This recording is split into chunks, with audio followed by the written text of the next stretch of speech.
Amazônica, uma ilha, que há 48 anos celebra cultura, folclore e tradição.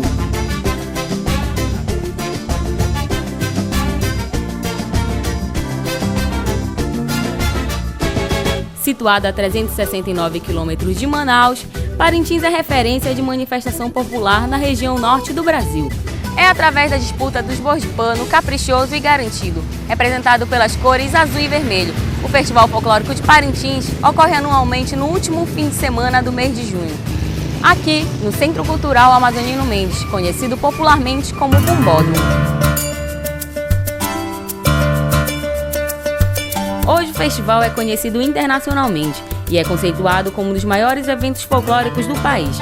De acordo com a Amazonas Tour, empresa amazonense de turismo, aproximadamente 70 mil pessoas vieram a Parintins prestigiar a apresentação dos bois bumbás nesse ano.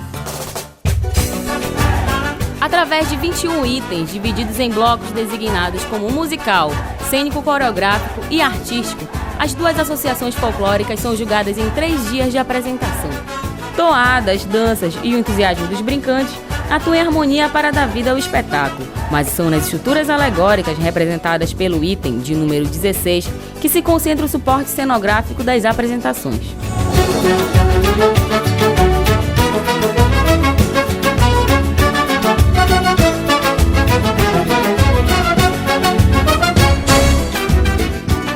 É em grandes galpões como esse que as estruturas alegóricas são confeccionadas com meses de antecedência.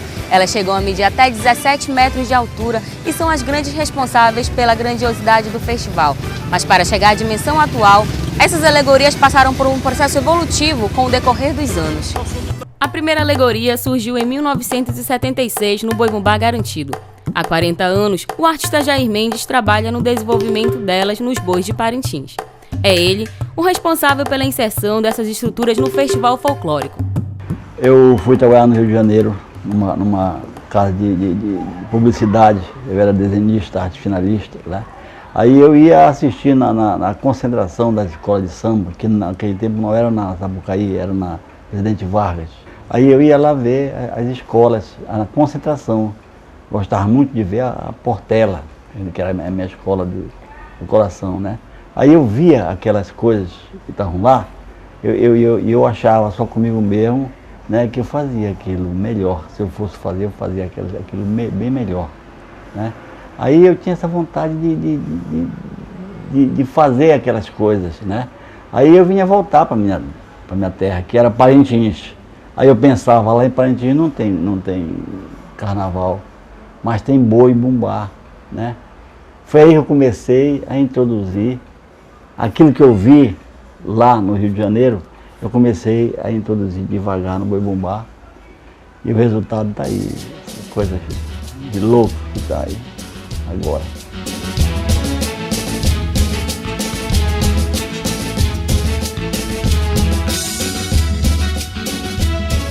Justamente existia lá o Tonzinho Sunier, um poeta de Parintins, né? Ele que me falava as lendas, né? E eu conversava muito com ele, que essas coisas que eu queria fazer, eu quero fazer essas coisas no boi. Aí ele dizia, olha Jair, tu tem que fazer isso aí, só coisa que seja do folclore, coisas indígenas, né? Lendas, o que você pode usar é isso, lenda. Então, desde lá o que mais se usa mesmo é lenda. A primeira alegoria que eu fiz, inclusive foi minha filha, né? Era um tamanho de 4 metros de altura, mais ou menos, por 4 de largura, né? E era de madeira, né? A roda era roda de velocípede, né? Velocípede. E foi assim, uns 3 anos mais ou menos, continuou sendo assim. Depois que começamos a mudar para rodando, tudo veio do pequeno, tudo veio da madeira, do papelão, né? Naquele tempo não tinha nem cola, era costurado, né? Era papelão, né? Pano, papelão, papel, eram essas coisas aí, não tinha nem cola. Grandes palcos, conhecidos como palco italiano, onde são colocados elementos de um cenário, passaram a fazer parte do contexto do festival folclórico. Com a adaptação desta técnica, surge um outro modo de elaboração para a apresentação do boi bumbá na arena. Antes o boi não tinha uma identidade, né, propriamente dito. O boi ele era uma brincadeira, se brincava mais. Hoje o boi é uma brincadeira, mas uma brincadeira mais séria, com mais profissionalismo. Então nessa busca de identidade foi necessário que o boi se organizasse. E a partir do momento que se compôs a diretoria, que se compôs o Conselho de Arte e os demais segmentos do boi, foi para melhorar, para aprimorar, para se profissionalizar, sair um pouco do amadorismo que o boi era alguns anos atrás, não tinha essa organização. Então hoje o Conselho de Arte ele é responsável pela criação do tema, desenvolvimento do projeto, onde esse projeto ele é desenvolvido em 3 partes, começo, meio e fim. Daí então o Conselho de Arte seleciona, passa pelo processo de escolha de toadas logo depois do tema, onde se define as localidades, digamos, se for Amazonas, norte, sul, leste, oeste do Amazonas, as tribos que habitam a localidade e de onde eles pegam e o compositor compõe a toada e essa toada ela tem que estar em conjunto com o tema, né? Para que fique bem amarrado na hora da apresentação. Aí o Conselho de Arte separa por cada artista quem faz ritual, quem faz lenda, quem faz figura típica e os demais alegoristas, né? E a partir daí o artista senta na sua prancheta ou no seu mundo de ilusão e começa a viajar e desenvolver o que ele acredita que seja um grande momento dentro da arena, né? Para criar, produzir e finalizar as estruturas alegóricas, o Boi Bumbá Caprichoso contou com 10 artistas de ponta, como são chamados responsáveis pela criação das alegorias nos galpões. Por sua vez, o Boi Garantido contou com 12 artistas de ponta, que foram divididos em núcleos de 4 profissionais para as 3 noites do festival. Cerca de 180 auxiliares de galpão, entre soldadores, pintores e aderecistas, ajudam na confecção das estruturas alegóricas. Veja bem, o trabalho das alegorias, hoje há um planejamento, né? O processo vem desde a escolha das toadas, onde a comissão, quando faz a seleção, ela já tem um esqueleto do que vai ser o boi. Então, com esse esqueleto, que a gente chama, que é o fio condutor de todo o discurso que vai ser o espetáculo. Aí, então, nós pensamos as toadas que vão compor. A gente não faz encomendas para que nós tenhamos uma toada para fazer a trilha do nosso espetáculo. Depois da escolha da toada, a gente faz uma seletiva das toadas, principalmente as toadas que vão ser de arena, tipo ritual, figura típica, lenda amazônica e possivelmente também celebração folclórica. A construção de um projeto, ele não é só de você fazer algo lúdico, um espetáculo teatral, bonito, bem concebido, com suas temáticas variadas. Mas existe um alicerce para todo espetáculo, que é a construção das alegorias. Existe um investimento de ideias. Então a gente tem esse cuidado, a gente faz uma pesquisa, aprofunda se realmente a toada ela está ali, ela está sendo fiel, não deturpa em nenhum momento a identidade indígena, né? Em nenhum momento ela desvirtua do que é o ritual. Aí a gente tem faz a reunião da comissão de arte e faz a seleção das toadas que vão compor. A projeção das estruturas parte a partir da concepção dos desenhos. Depois que os desenhos das estruturas, das alegorias são concebidas, aí a minha função ali na comissão de arte é projetar a ferragem das alegorias. Dentro do espaço que nós temos no Bumbódromo, dentro da criatividade que tem no desenho, da escultura, a disposição das esculturas e tudo. Começa desde a base. A base é fundamental. Na base, a base é a parte onde o desenho é dividido no máximo em 10 módulos. A partir dos 10 módulos, que é dividido o desenho, passa-se a parte que é o segundo plano, que é a construção da alegoria.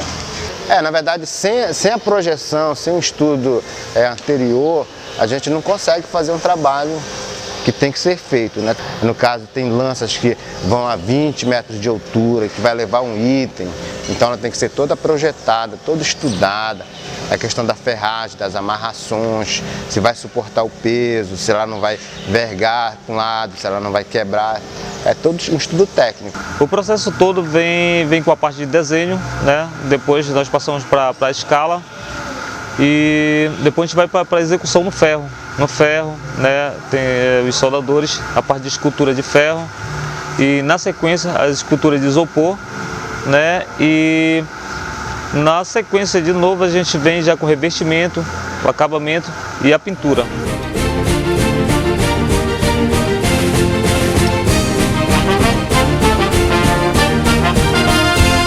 Então esse trabalho, ele precisa ser mais valorizado, né? Então, ele é um trabalho muito bonito, que poucos valorizam. Então ele tem uma habilidade fantástica, porque você lida com as pessoas que trabalham, com o escultor, com o soldador, com o cara que você passa a ele a ideia da transformação. Olha, nós vamos construir um ser, uma entidade, ela precisa ter esse movimento, precisa pulsar, precisa brilhar, precisa criar vida. Então o artista concebe, mas a equipe precisa acreditar.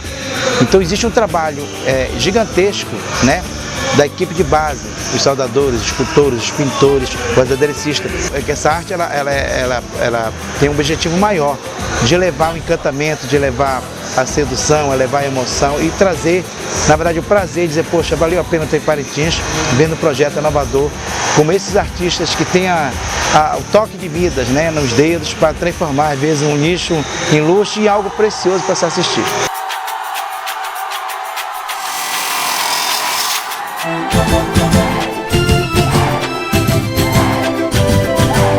Após o processo de criação, confecção e acabamento, os módulos alegóricos são levados à Praça dos Bois, área próxima ao Bombódromo, onde é realizada a concentração das alegorias.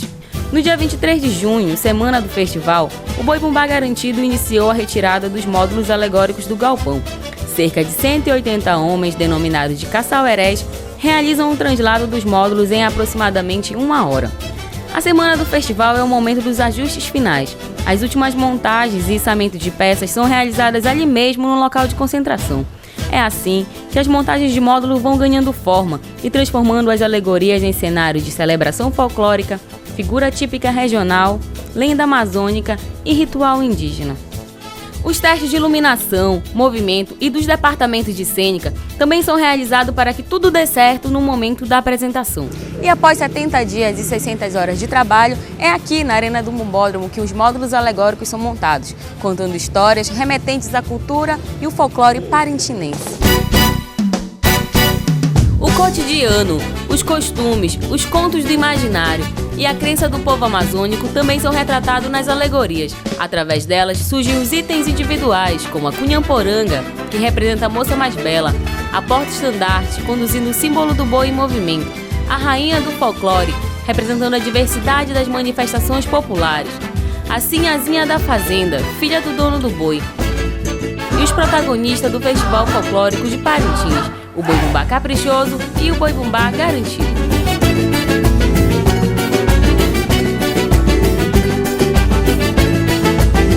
É mês de junho, é festa, minha ilha pega fogo, meu amor. A linda poesia da toada me encantou. Me entregar nessa festa, brincar na floresta.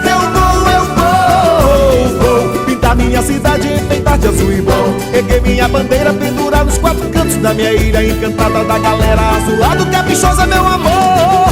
Vem, na força de um vento que me contagia e traz a magia e me faz delirar. Rufa o tambor marujada, a cadência é marcada ao som da toada do boi campeão. Quero ouvir o canto da galera do pulsar que acelera, eu quero ouvir. Quero ouvir o canto da galera do pulsar que acelera, eu quero ouvir. Quero ouvir o canto da galera.